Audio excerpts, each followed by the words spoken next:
Amigos, muita paz. Vamos buscar mais um tema no Livro dos Médiuns. Lá no item 301, Kardec é convidado a esclarecer mais as contradições e as mistificações no aspecto da mediunidade que envolve a todos nós. E Kardec, dentro do seu aspecto didático, de grande pesquisador que foi, ele foi analisando item por item, deixando-nos com segurança a respeito da compreensão do assunto que ele aborda.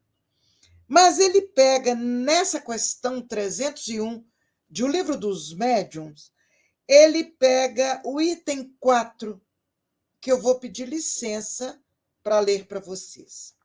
O item 4 diz assim, do 301: as contradições, mesmo aparentes, podem lançar dúvidas no espírito de certas pessoas.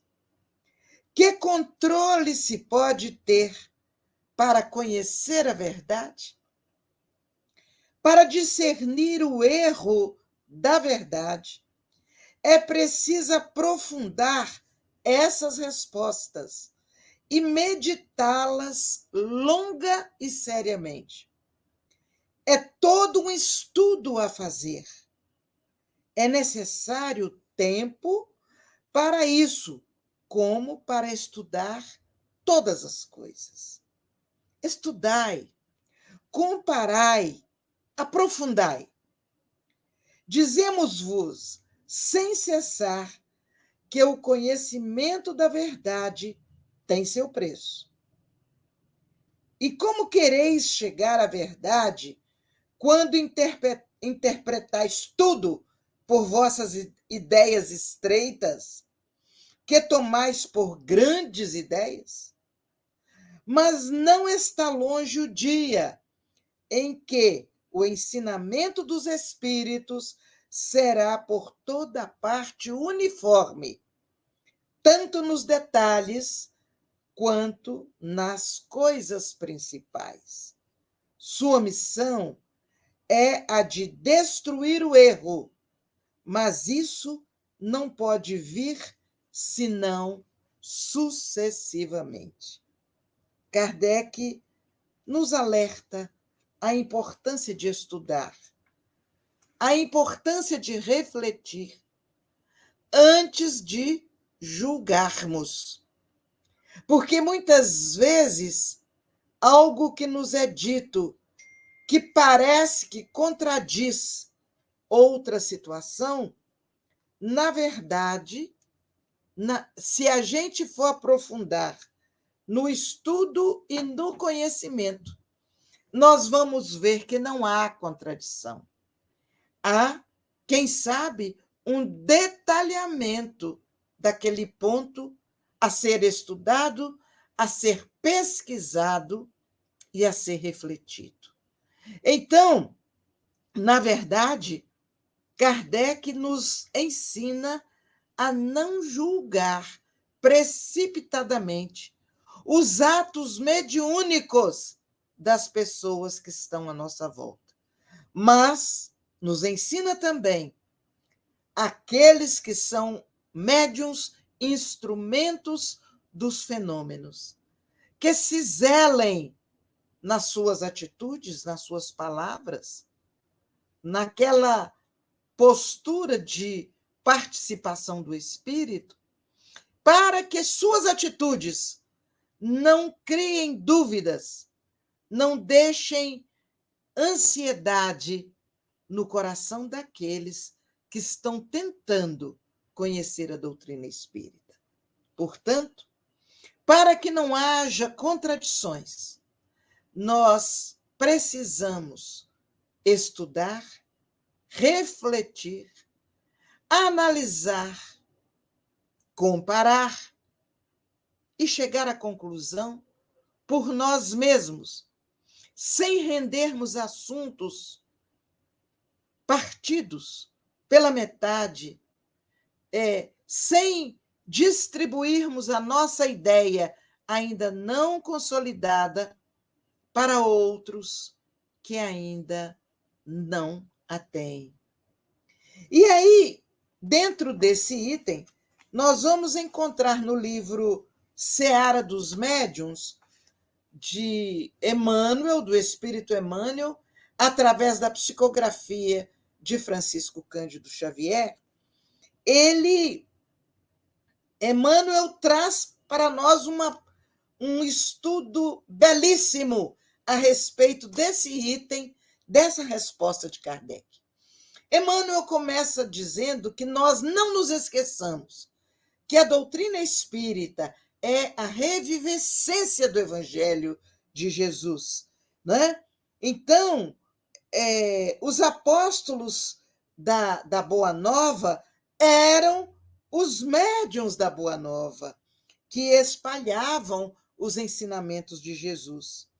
Hoje, o Espiritismo faz esse papel que os médiuns, na época de Jesus aqui na Terra, o papel que eles faziam. Mas vamos tentar nos lembrar de algumas afirmativas de Jesus. Ele diz assim: necessário vos é nascer de novo. Olha, ele não se refere apenas ao renascimento simbólico pela atitude, mas insuficiente. E sim, ele se refere à reencarnação, em que o espírito se aprimora de corpo em corpo, de jornada em jornada. Então, a cada vez que o espírito renasce, ele aprende mais um pouco. Ele se reposiciona diante da oportunidade que lhe é oferecida de evoluir. E a reencarnação é um dos princípios da doutrina espírita. Mas aí, Jesus disse mais.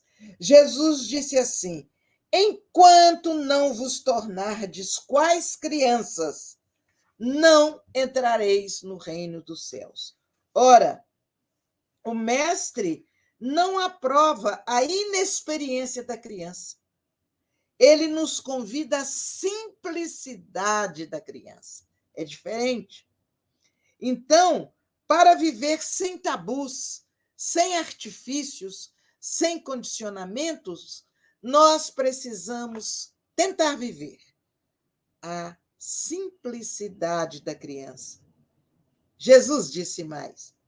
Ele diz assim: considerai os lírios do campo, que não fiam e nem tecem, e, entretanto, Salomão, com toda a sua glória, jamais conseguiu vestir-se como um deles.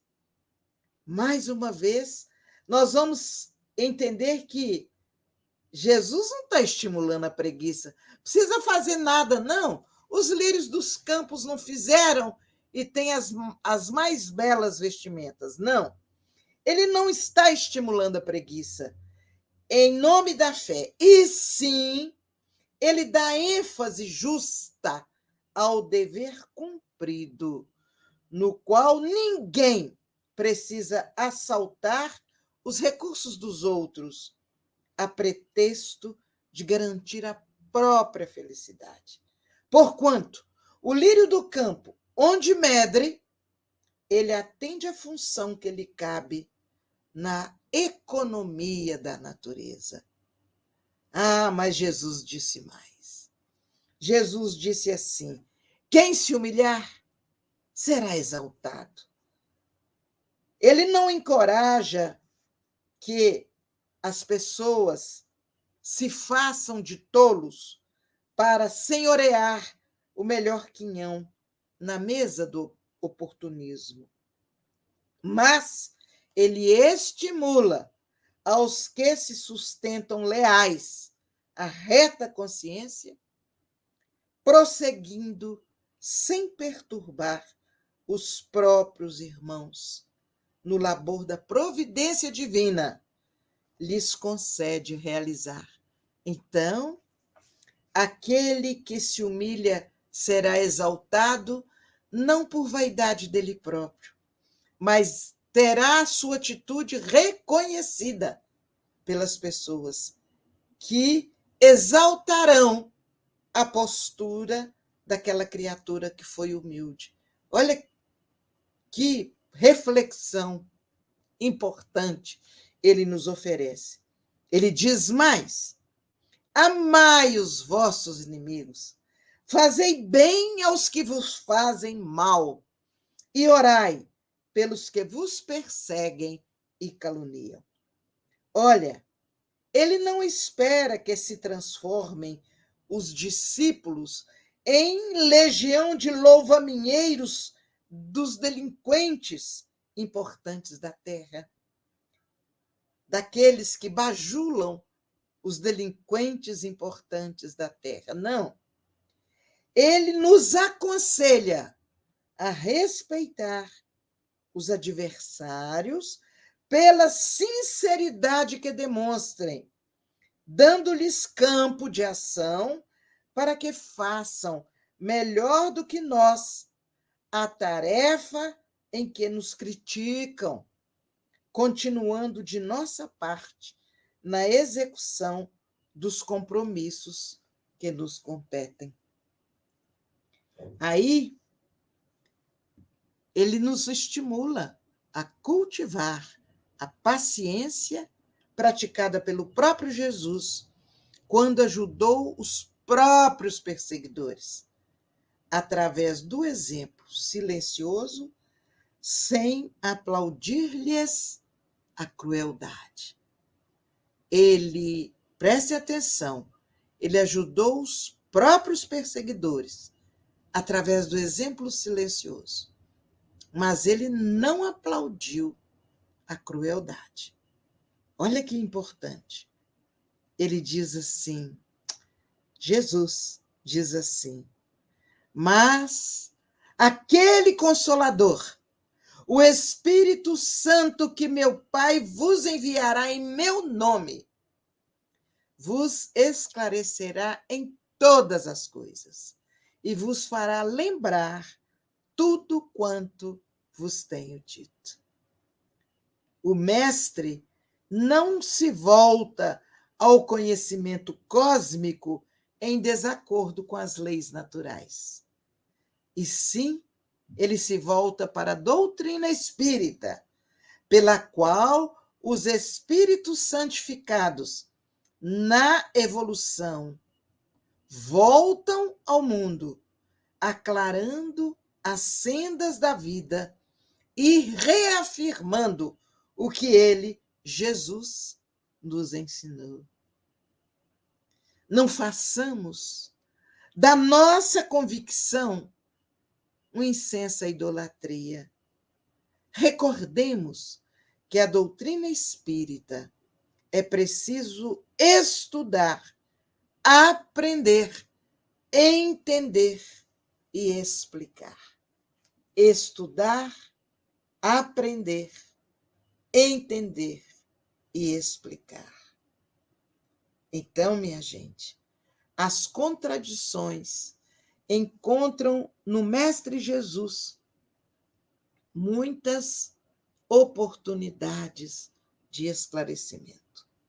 Graças a essas explicações, nós somos capazes de entender as contradições e de nos posicionarmos sem paixão do lado mais certo, do lado certo, a partir do raciocínio, a partir do aprendizado e do entendimento que nós vamos tendo da vida a partir da observação e a partir da nossa própria vivência. Portanto, estudemos mais a mediunidade e nós estaremos respeitando mais os médiuns, mesmo aqueles que, ainda frágeis, se permitem se deixar levar pela vaidade, pela prepotência, pelo orgulho.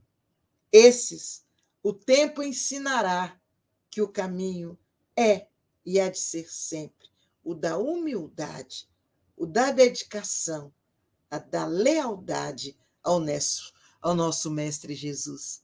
Que Deus nos abençoe, que Jesus, o nosso Mestre, nos ilumine. Paz para todos nós.